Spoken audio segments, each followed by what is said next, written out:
বংগত জ্বলাই দিলে ৪,০০০ ইভিএম। ভোট চুৰিৰ প্ৰমাণ শেষ, এতিয়া নিষ্কণ্টক বিজেপি। প্ৰিয় দৰ্শক, পশ্চিমবংগত নিৰ্বাচন শেষ হোৱাৰ পাছত প্ৰতিদিনেই টিএমচিৰ বিধায়ক, সাংসদ, পাৰিষদসকলে বিদ্ৰোহ কৰি আছে। আৰু ইয়াতেই উচ্ছ্বাসিত হৈ পৰিছে গদি মিডিয়া। মীনাক্ষী নটৰাজনৰ মনোনয়ন বেআইনী পদ্ধতিৰে বাতিল কৰি দিয়া হৈছে। এই বিষয়টোক লৈও এতিয়া গদি মিডিয়া আনন্দত আত্মহাৰা হৈ পৰিছে।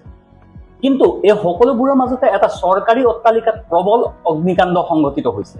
আৰু প্ৰিয় দৰ্শক, আপুনি জানেনে সেই অট্টালিকাৰ ভিতৰত কি আছিল? যি দাবী কৰা হৈছে সেইটো শুনাৰ পাছত আপুনি ক'বলৈ বাধ্য হ'ব যে সঁচাকৈয়ে গণতন্ত্ৰত এই লোকসকলৰ বিশ্বাস আছে নে নাই, প্ৰকৃততে আমাৰ দেশত গণতন্ত্ৰ বৰ্তি আছে নে নাই। ইভিএমক লৈ সময়ে সময়ে প্ৰাৰ্থীসকলৰ অভিযোগ থাকে আৰু ইয়াক পুনৰ পৰীক্ষা কৰা হয়। যদি এই ইভিএম কেইটাকেই পাকে প্ৰকাৰণতে নাইকিয়া কৰি দিয়া হয়, তেন্তে চৰকাৰৰ আৰু টেনচন ক'ত?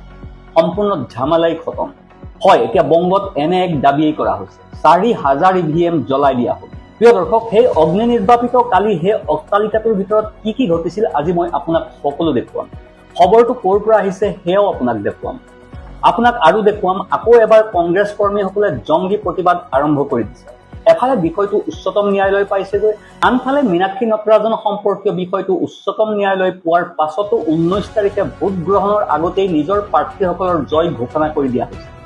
নিজৰ প্ৰাৰ্থী বুলি কৈছো, মানে বিজেপিয়ে তেনেকৈয়ে কৈ আছে।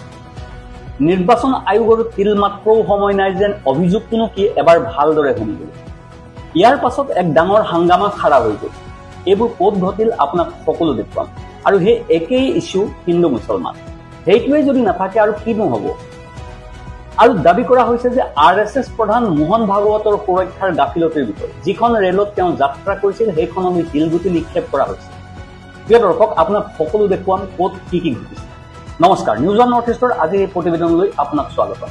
আপুনি চাই আছে দেশৰ এটা অগ্ৰণী, নিৰ্ভীক, নিৰপেক্ষ আৰু বহুভাষিক channel news on North East. News on North ইষ্টৰ মাধ্যমেৰে আমি কেৱল বাতৰি সম্প্ৰচাৰ কৰাই নহয়, ইয়াৰ আঁৰৰ প্ৰকৃত সত্যও আপোনাৰ সন্মুখত তুলি ধৰিবলৈ চেষ্টা কৰোঁ, যিবিলাক বাতৰি গদি মিডিয়াই আপোনাৰ সন্মুখৰ পৰা সদায় লুকুৱাই ৰাখে। প্ৰিয় দৰ্শক, অনুগ্ৰহ কৰি আমাৰ এই নিউজ অন নৰ্থ ইষ্ট চেনেলটো ছাবস্ক্ৰাইব কৰিবলৈ নাপাহৰিব, কাৰণ আমাৰ এই নিউজ অন নৰ্থ ইষ্টৰ দৰে এনে প্ৰকৃত খবৰ আপুনি আন ক'তো হয়তো চাবলৈ নাপাব। টিভি চেনেলবোৰে এই খবৰ দেখুৱাবই নোৱাৰে, কাৰণ সেই চেনেলবোৰ চৰকাৰৰ ইচাৰাতহে চলে।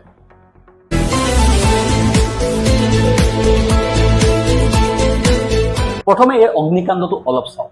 বিষয়টো বহুত ডাঙৰ হৈ উঠা যেন লাগিছে। এই ভয়ংকৰ অগ্নিকাণ্ডটো আপুনি দেখিছে। এতিয়া বীণা জৈনে এক্স হেণ্ডেলত দাবী কৰিছে যে ৪,০০০ ইভিএম। হয়, পশ্চিমবংগৰ কলকাতাৰ আলিপুৰত এটা চৰকাৰী অট্টালিকাত ভয়ংকৰ অগ্নিকাণ্ড হোৱাৰ ফলত শেহতীয়াকৈ হোৱা পশ্চিমবংগ নিৰ্বাচনত ব্যৱহৃত প্ৰায় ৪,০০০ ইভিএম জ্বলি ছাই হৈ গৈছে। ৪,০০০ ইভিএম জ্বলি ছাই হৈ গৈছে।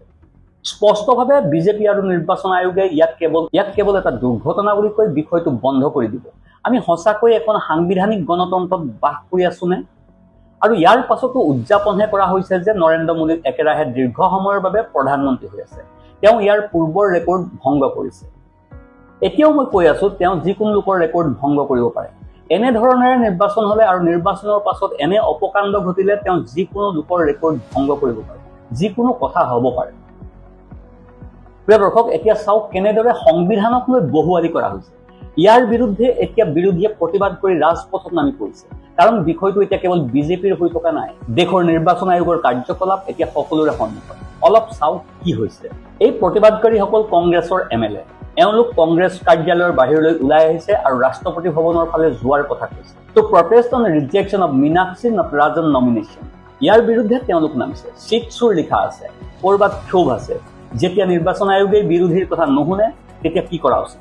প্ৰিয় দৰ্শক, আপুনি আৰু এটা দৃশ্য চাওক।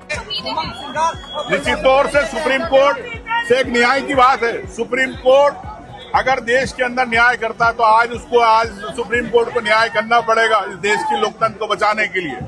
लड़ाई पूरी रहेगी। मैं समझता हूं कि ये शुरुआत है मध्य प्रदेश से।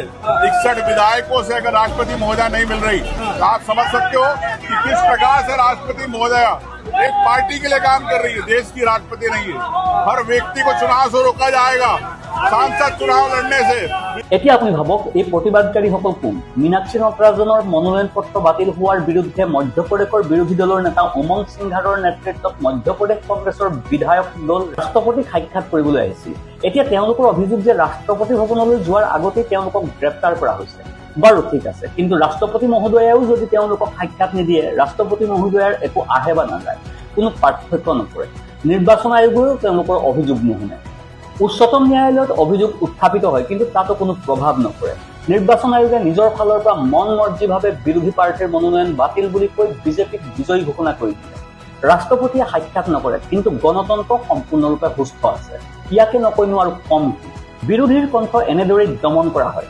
এই খবৰনো কি? লুটিয়েন্স মিডিয়াৰো এটা খবৰ আছে। কংগ্ৰেছ নেত্ৰী মীনাক্ষী নটৰাজনৰ মনোনয়ন খাৰিজ হোৱাৰ পাছত কংগ্ৰেছ বিধায়কসকলে নিৰ্বাচন আয়োগৰ বিৰুদ্ধে প্ৰতিবাদ কৰিছিল। পুলিচে বিধায়কসকলক আটক কৰি পুলিচ হেফাজতলৈ লৈ গৈছিল। এইটো খবৰ। তেওঁলোক তাত উপস্থিত হৈছিল। চাওক এতিয়া ইয়াত কি লিখা আছে। Supreme Court dismisses Meenakshi Natarajan petition against Rajya Sabha nomination rejection. Allow her to file election petition. যেতিয়া নিৰ্বাচন আয়োগৰ এই সম্পূৰ্ণ বেআইনী কাণ্ডটো পোহৰলৈ আহিছিল, তেতিয়াই মীনাক্ষী নটৰাজন উচ্চতম ন্যায়ালয়ৰ দুৱাৰত হাজিৰ হৈছিল। কিন্তু উচ্চতম ন্যায়ালয়ৰ মুখ্য ন্যায়াধীশ মহোদয় ক'ত আছিল? বাকী ন্যায়াধীশসকল ক'ত আছিল? সকলো লণ্ডনত আছিল। আৰু লণ্ডনত কাৰ সৈতে বেডমিণ্টন খেলি আছিল? মোদী চৰকাৰৰ দুজন মন্ত্ৰীৰ সৈতে। প্ৰিয় দৰ্শক, বাকীখিনি আপুনি হয়তো বুজি পাইছে। এতিয়া আপুনি চিন্তা কৰক, ইয়াত কি খবৰ আহিল। উচ্চতম ন্যায়ালয়ে মীনাক্ষী নটৰাজনৰ ৰাজ্যসভা মনোনয়ন বাতিলৰ বিৰুদ্ধে দিয়া পিটিশ্যন খাৰিজ কৰিছে। উচ্চতম ন্যায়ালয়ে ৰাজ্যসভাৰ মনোনয়ন বাতিল হোৱাৰ বিৰুদ্ধে মীনাক্ষী নটৰাজনৰ আবেদন খাৰিজ কৰি দিছে। তেওঁক নিৰ্বাচনী আবেদন দাখিল কৰাৰ অনুমতি দিয়া হৈছে। এইটো আপুনি কৰি লওক। আজিকালি পৰামৰ্শ দিছে উচ্চতম ন্যায়ালয়ে। এতিয়া কথা এইটোৱে যে দেশৰ প্ৰধানমন্ত্ৰীয়ে যদি কয় অৰ্থনৈতিক সংকট আছে, আপুনি বিদেশলৈ নাযাব,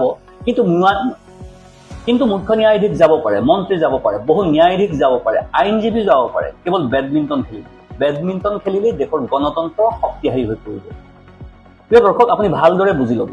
আৰু ইয়াত যিসকল গণতন্ত্ৰ ৰক্ষাৰ দায়িত্বত থাকিব লাগে, তেওঁলোকক পৰামৰ্শ দিয়া হয় যে আপোনাৰ আবেদন খাৰিজ কৰা হৈছে।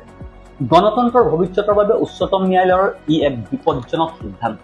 বিষয়টো কেৱল মীনাক্ষী নটৰাজনৰ প্ৰাৰ্থিত্ব কেন্দ্ৰিকেই নহয়, ৰিটাৰ্ণিং অফিচাৰৰ সিদ্ধান্তৰ কোনো আপিল নাই। আৰু নিৰ্বাচনী প্ৰক্ৰিয়াত ব্যক্তিগত অভিযোগে এটা নতুন অধ্যায়ৰ সংযোজন কৰিলে।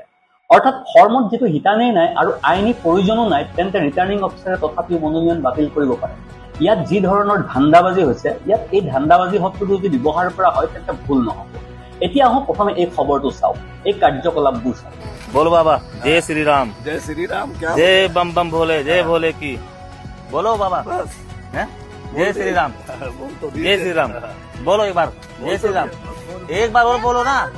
अरे क्या बोलने में दिक्कत है क्या? कुछ नहीं, कोई दिक्कत नहीं, हमने बोल दिया। कल 50 दाम थोड़ी बोला जाता। एक बार बोल दीजिए, एक बार हमारे कहने से एक बार सिर्फ एक बार तुम ये डालोगे तब नहीं डालेंगे कहीं नहीं, डालेंगे नहीं कहीं पे। अब जैसे काटो, हम 50 दाम बोलेंगे। जय श्री राम। जय श्री राम। हाय गाइस, हम हाँ। इस गांव में आए हैं बोलो जय श्री राम। चंदा लेने श्री हाँ। बाबा के नाम से, ठीक है। रुके मुस्लिम का नाम ले लेंगे हम। बोलो बोल जय श्री जय श्री राम। यार भैया हाँ। बम बम बोले। बम बम बोले भैया। এতিয়া এইসকলৰ কাৰ্যকলাপ চাওক। এইখন গণতান্ত্ৰিক দেশৰ ভিতৰত কি হৈ আছে? উত্তৰ প্ৰদেশৰ লখিমপুৰ খেৰীত ঘৃণাৰ এক লজ্জাজনক দৃশ্য সন্মুখলৈ আহিছে। ৰাহুল ৰাজপুত নামৰ এজন যুৱকে ৰাজপথত এজন ফেৰীৱালাক ৰখাই জোৰ কৰি জয় শ্ৰীৰামৰ শ্লোগান দিবলৈ বাধ্য কৰিছিল। সীমা যেতিয়া অতিক্ৰম কৰিলে, তেতিয়া তেওঁ নিজৰ ঘৰৰ সৰু শিশুটোৰ জৰিয়তে আন এজন ভিক্ষা খোজা নিষ্পাপ ব্যক্তিকো একে শ্লোগান দিবলৈ বাধ্য কৰিছিল। শিশুসকলৰ কোমল মনত এইদৰে ঘৃণা ভৰাই দিয়া সমাজৰ ভৱিষ্যতৰ বাবে অত্যন্ত বিপদজনক। সমাজৰ ভৱিষ্যতৰ বাবে বিপদজনক কোনো কথা নাই। তেওঁলোকৰ দলৰ বাবেতো ঠিকেই আছে, তাৰ বাবে তেওঁলোকৰ কি অসুবিধা? তেওঁলোকৰ বাবে নিজৰ লোকসকল আছেই নহয়। এই খবৰটো সম্পৰ্কে আপোনাৰ যি মতামত আমাক কমেণ্ট কৰি নিশ্চয় জনাব। লগতে চেনেলটো লাইক কৰক, শ্বেয়াৰ কৰক আৰু ছাবস্ক্ৰাইব কৰক। যদি আপুনি এই ভিডিঅ'টো আমাৰ ফেচবুক পেজত চাই আছে, তেন্তে ফেচবুক পেজটো ফ'ল' কৰিবলৈ নাপাহৰিব। যদি আপুনি এই ভিডিঅ'টো আমাৰ YouTube channel news one North ইষ্টত চাই আছে, তেন্তে নিউজ ওৱান নৰ্থ ইষ্টক ছাবস্ক্ৰাইব কৰিবলৈ নাপাহৰিব। অনুগ্ৰহ কৰি ভিডিঅ'টো শ্বেয়াৰ কৰিব। Bureau' report, news one North east.